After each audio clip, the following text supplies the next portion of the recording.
Friends, इस video में हम लोग सेंटर ऑफ मास स्टार्ट करने वाले हैं। तो सेंटर ऑफ मास एक पोजीशन या लोकेशन होता है किसी भी बॉडी के लिए। वो उस बॉडी के अंदर भी हो सकता है और उससे बाहर भी हो सकता है, बॉडी से बाहर भी हो सकता है।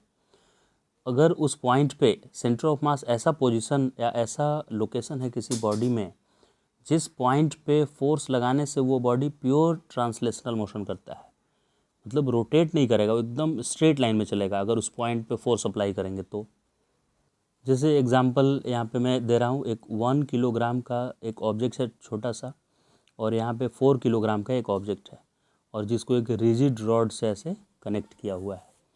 ये थ्रेड नहीं है कि इधर आप फोर्स फिंगर से ऐसे फोर्स लगा रहे हैं तो फोर्स लगाने के बाद ये ऐसे बेंड कर जाएगा, ऐसा थ्रेड नहीं है, रिजिड है, वायर है, रिजिड वायर ऐसे रॉड के जैसा।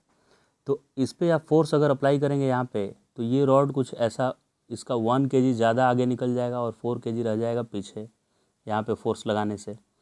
तो ये प्योर ट्रांसलेशनल मोशन नहीं हुआ, क्योंकि 1 kg की तो ज़्यादा स्पीड हो गई और 4 kg बस यहाँ से यहीं तक आया, तो ये प्योर ट्रांसलेशन नहीं किया। प्योर ट्रांसलेशन में क्या होता है, यहाँ मैंने लिखा है, in pure translational motion at an instant velocity of each constituent particle must be same।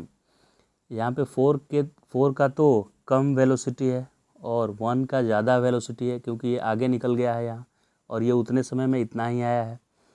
यानी कि आप यहाँ पे फोर्स लगाए तो ये प्योर ट्रांसलेशनल मोशन नहीं किया, ये कंबाइन किया, combine rotation and translational motion किया, आगे भी बढ़ा और रोटेट भी किया ऐसा। तो इस पूरे रॉड पे एक ऐसा पॉइंट आपको ढूंढना है जहाँ पे आप फोर्स अगर लगाएं तो ये एकदम स्ट्रेट लाइन में चले, प्योर ट्रांसलेशनल मोशन करे।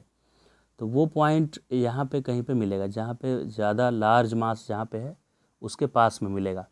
अगर दोनों इक्वल होता मास तो बीच में मिलता सेंटर पे, लेकिन ये मास लार्ज मास है तो इसके पास में यहाँ पे एक पॉइंट होगा जिस पे आप फोर्स लगाएंगे तो ये एकदम स्ट्रेट लाइन में चलेगा। मतलब इसकी जो वेलोसिटी होगी 1 kg की, वही 4 kg की वेलोसिटी होगी। तो सेंटर ऑफ मास ऐसा पॉइंट हुआ जिस पॉइंट पे फोर्स लगाने से बॉडी प्योर ट्रांसलेशनल मोशन करता है। So centre of mass is a point at which if force is applied then body will do pure translational motion. अब सेंटर ऑफ मास को लोकेट करना ज़रूरी है मेरे लिए, क्योंकि तभी तो मुझे पता चलेगा कि किसी बॉडी के इस पॉइंट पे मैं फोर्स लगाऊंगा तो वो स्ट्रेट लाइन में चलेगा, रोटेट नहीं करेगा, सीधा ट्रांसलेशनल मोशन करेगा। तो वो फाइंड करने के लिए फॉर्मूला है सेंटर ऑफ मास का। तो अगर सेंटर ऑफ मास का एक्स कोऑर्डिनेट चाहिए आपको, जैसे ये एक डम बेल कंसिडर करते हैं, तो इसका कुछ मास है 1 kg, इसका 2 kg ऐसे है। तो इसका कोऑर्डिनेट आपको पता होना चाहिए, जो पहला मास है फर्स्ट, इसका कोऑर्डिनेट पता होना चाहिए, इसका एक्स कोऑर्डिनेट क्या है और वाई कोऑर्डिनेट क्या है। वैसे ही दूसरे वाले मास का भी एक्स कोऑर्डिनेट और वाई कोऑर्डिनेट पता है अगर, तो इसका सेंटर ऑफ मास कहाँ पे होगा इसका भी आप एक्स और वाई कोऑर्डिनेट बता सकते हैं। उसके लिए फॉर्मूला है, एक्स कोऑर्डिनेट बताने का ये फॉर्मूला है m1x1 plus m2x2 by m1 plus m2, where m1 and m2 are 2 masses और x1 और x2 उसका एक्स कोऑर्डिनेट है, उस मास, वो मास जहाँ भी रखा हुआ है उसका एक्स कोऑर्डिनेट है। अगर 3 मास होता, 3 मास से एक सिस्टम बनता तो एक और भी इधर ऐड कर देते, m3 x3 भी लिख सकते थे और डिवाइडेड बाय नीचे भी m3 लिख देते। वैसे ही सेंटर ऑफ मास का y कोऑर्डिनेट निकालने का फॉर्मूला है m1 y1 plus m2 y2 plus m3 y3, और नीचे भी अगर 2 ही मास है तो सिर्फ m1 y1 plus m2 y2 लिखेंगे, और 3 मास है तो m3 y3 भी लिख देंगे, और नीचे सभी मासेस का सम। एग्जाम्पल इस पे बेस्ट एक न्यूमेरिकल कर रहे हैं। 4 किलोग्राम का एक ऑब्जेक्ट है जिसका कोऑर्डिनेट 2,4 है, एक्स कोऑर्डिनेट 2 और वाई 4। वैसे ही 4 kg का एक और ऑब्जेक्ट है, सेकेंड ऑब्जेक्ट इसको मैंने लिखा है, इसका कोऑर्डिनेट है 4,2, एक्स कोऑर्डिनेट 4 है और वाई कोऑर्डिनेट 2। तो इसका जो सेंटर होगा यहाँ कहीं, इसका एक्स और वाई कोऑर्डिनेट बताना है।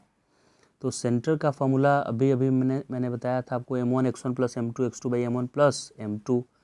तो फर्स्ट मास इसको मैंने कंसिडर किया है, तो m1 यानी इसका मास लिखेंगे m1 की जगह पर विच इज़ 4 किलोग्राम, और x1 मतलब इसका x कोऑर्डिनेट कितना है 2, तो 2 मैंने यहाँ लिखा 2। फिर वैसे ही m2 x2 4 kg है तो 4, और x2 इसका x कोऑर्डिनेट 4 है तो 4, और divided by m1 plus m2 दोनों का मास का सम, ये भी 4 kg ये भी 4 kg, तो 4 + 4 से डिवाइड मैंने कर दिया। सॉल्व करने पे आंसर आया 3, यानी सेंटर ऑफ मास का x कोऑर्डिनेट 3 आया। वैसा ही इस पॉइंट का y कोऑर्डिनेट क्या होगा, y कोऑर्डिनेट कितने ये y पे होगा, y के सामने कितने पे, तो YCM = m1 y1 लिखेंगे। तो फिर से m1 की वैल्यू 4 और y1 की वैल्यू इसका y कोऑर्डिनेट है 4, और m2 y2 4 kg और y2 इसका y कोऑर्डिनेट है 2, तो 2 मैंने यहाँ लिखा, और डिनोमिनेटर में दोनों के मास का सम m1 प्लस m2, तो इसे भी सॉल्व करने पे 3 आया, यानी सेंटर ऑफ मास का x कोऑर्डिनेट भी 3 आया और y कोऑर्डिनेट भी 3। कभी कभी न्यूमेरिकल में ये x y कोऑर्डिनेट नहीं देकर पोजीशन वेक्टर दिया रहता है, तो इसी क्वेश्चन में 4 kg का ऑब्जेक्ट यहाँ रखा हुआ है और दूसरा 4 kg का यहाँ है, और इस बार कोऑर्डिनेट नहीं देकर r1 वेक्टर दिया है, मतलब पोजीशन वेक्टर, जो कि है 2i cap plus 4j cap, यानी x कोऑर्डिनेट 2 y कोऑर्डिनेट 4 है, और सेकेंड मास m यहाँ भी 4 kg है, इसका r2 पोजीशन वेक्टर है 4i cap plus 2j cap. तो सेंटर ऑफ मास का ये पोजीशन वेक्टर बोलते हैं, r वेक्टर को, सेंटर ऑफ मास का पोजीशन वेक्टर बताना है क्या है, तो फॉर्मूला लिखना है m1 r1 plus m2 r2 by m1 plus m2। m1 मास 1 है जो कि 4 kg है, और r1 मतलब पूरा पोजीशन वेक्टर को ही लिख देना है यहाँ लाकर। वैसे ही m2 इज ऑल्सो 4 kg, और position vector of that second mass is r2 which is equal to 4i cap plus 2j cap, 4i cap plus 2j cap. फिर इसे i कैप को i कैप के साथ ऐड करेंगे, j cap को j cap के साथ, तो सेंटर ऑफ मास का कोऑर्डिनेट तो 3,3 आया था, और उसी को वेक्टर में लिख देंगे 3i cap plus 3j cap. इससे क्या आ जाएगा 3i cap plus 3j cap.